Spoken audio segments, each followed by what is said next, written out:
vai fazer perícia no INSS para o BPC-LOAS ou auxílio-doença por problemas na coluna, fique nesse vídeo que eu vou te dar várias dicas de como você conseguir passar na sua perícia médica. No dia da sua perícia, você deve ter em mãos toda a sua documentação médica, relatório médico, atestados, receitas, exames, encaminhamento para novos exames, encaminhamentos para fisioterapia, relatórios de fisioterapia caso você tenha, enfim, todo o contexto médico você tem que levar para o dia da perícia. É importante você levar também o protocolo de agendamento da perícia, porque muitas vezes a pessoa vai para a perícia e não leva o protocolo. Chegando lá, aquela perícia foi remarcada e eles simplesmente jogam a responsabilidade em você. Então, é importante que você leve esse protocolo. Leve o seu RG e o CPF, um documento oficial com foto, para se identificar na recepção da agência do INSS, onde você vai fazer a sua perícia. Sempre que você chegar para fazer perícia, ou no caso do BPC-LOAS, avaliação social, retire a senha de atendimento e tire uma foto dessa senha de atendimento, porque, infelizmente, alguns clientes estão indo para a perícia e não estão tendo registrado a sua presença. O que acontece? O requerimento tem sido cancelado porque o perito coloca lá no sistema que a pessoa não compareceu para a perícia. Então, fique muito esperto e pegue a senha de atendimento para o momento da perícia. Evite levar sacolas pesadas, sacolas contendo documentações. Então, se você vai para a perícia sozinho, sem acompanhante, leve toda a sua documentação numa pastinha encostada ao seu peito. Evite levar sacolas pesadas, acomodadas no ombro ou carregando de lado, porque a perícia se inicia no momento em que você entra na agência do INSS. E pode acontecer do perito já estar observando você a partir do momento que você acessa a agência. Então, o seu modo de andar, o seu modo de caminhar, o que você carrega, isso vai revelar que tipo de limitação você tem ou não em razão do seu problema na coluna. Leve sempre uma caneta. Por quê? Há relatos de clientes que informam que durante a perícia o perito deixou cair uma caneta no chão e a pessoa se agachou para pegar essa caneta. Neste momento, o perito observou que, ainda que tivesse aquela lesão na coluna, aquele problema na coluna, a pessoa conseguia se agachar sem muita dificuldade, o que gerou a perda do benefício. Durante o momento de espera, não fique se movimentando muito para lá e para cá, se balançando, sentando, levantando, porque o perito vai estar te observando. Então, chegue na agência, se identifique, pegue a senha do seu atendimento, sente-se de acordo com suas condições e aguarde a perícia. Sendo chamado para fazer a perícia, entre na sala, se acomode, se possível, na entrada você fecha a porta. Sentadinho lá, aguardando as perguntas do perito, se por acaso cair uma caneta, não se agache para pegar. De preferência, leve a sua caneta e se a do perito cair, você oferece para ele uma canetinha.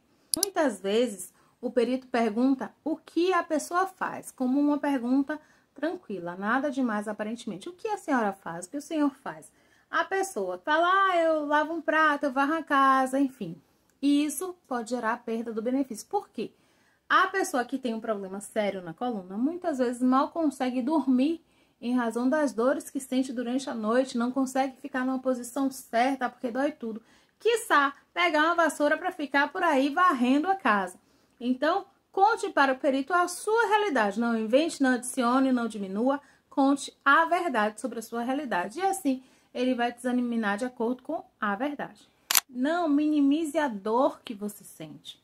Muitas pessoas chegam ao INSS para fazer a perícia e quando o perito pergunta como é que a pessoa está, a pessoa tem um hábito de dizer, estou melhor hoje. Às vezes, por conta de uma medicação ou até mesmo pela forma de se expressar. Nunca diga ao perito do INSS que você está melhor naquele momento, porque isso pode custar o seu benefício. Evite conduta hostil para com o perito. Por mais nervoso que você esteja, não demonstre hostilidade ao perito. Isso pode causar uma irritação desnecessária e até mesmo atrapalhar na análise da sua incapacidade. Então, evite agir com hostilidade para com o perito. Não omita e nem minimize os sintomas daquilo que você tem, do problema que você tem. Isso pode prejudicar na análise da sua deficiência, da sua incapacidade pelo perito. Então, conte tudo ao perito que você sente. As dores que você sente, as limitações que você tem, as dificuldades que você tem em razão dessa incapacidade, desses problemas na coluna, de acordo com o que está narrado na sua documentação médica. Diga ao médico, perito, toda a verdade a respeito do que você sente. Informe a ele onde estão as suas dificuldades, os problemas que você tem em relação à sua coluna, os problemas que você tem no desenvolvimento da sua atividade laboral ou da sua atividade remuneratória, aquilo que você faz para sobreviver.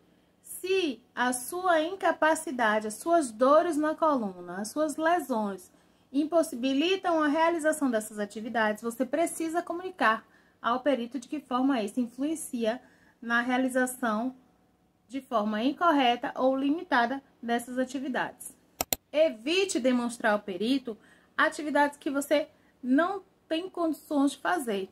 Então, por exemplo, se o perito te pedir para agachar e isso prejudicar a sua coluna, se você sentir dores ao agachar, evite fazer isso. Se o perito te pedir para levantar para fechar a porta, evite fazer isso. Se por acaso a caneta do perito cair, evite se levantar ou agachar para pegar, porque neste momento ele vai estar observando para saber se aqueles movimentos vão te causar dor e se de fato aquilo que você está falando, que está na anotação da sua documentação médica, reflete a sua realidade. Então, evite ser muito cordial, apenas haja de acordo com o que é necessário, não seja grosseiro, mas também não seja bonzinho demais para com o perito, porque você não vai fazer a perícia para ficar abrindo e fechando porta.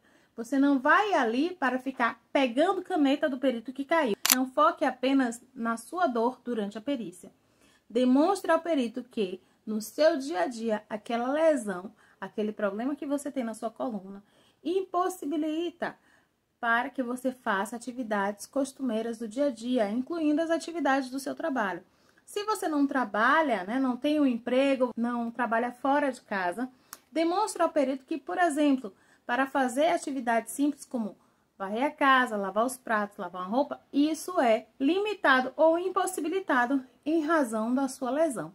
Então, se por acaso o perito te perguntar o que é que você faz em casa, você tem que ser sincero e expressar aquilo que de fato você faz, para que ele compreenda que as limitações levam você à incapacidade. Fazendo isso, cumprindo todas essas dicas, muito provavelmente você vai ter êxito e vai conseguir passar na sua perícia. Caso você não consiga, caso você tenha um benefício indeferido, procure um especialista em direito previdenciário para proceder com um processo judicial ou com recurso administrativo, de modo que seja revista a sua situação e que seu benefício seja finalmente deferido.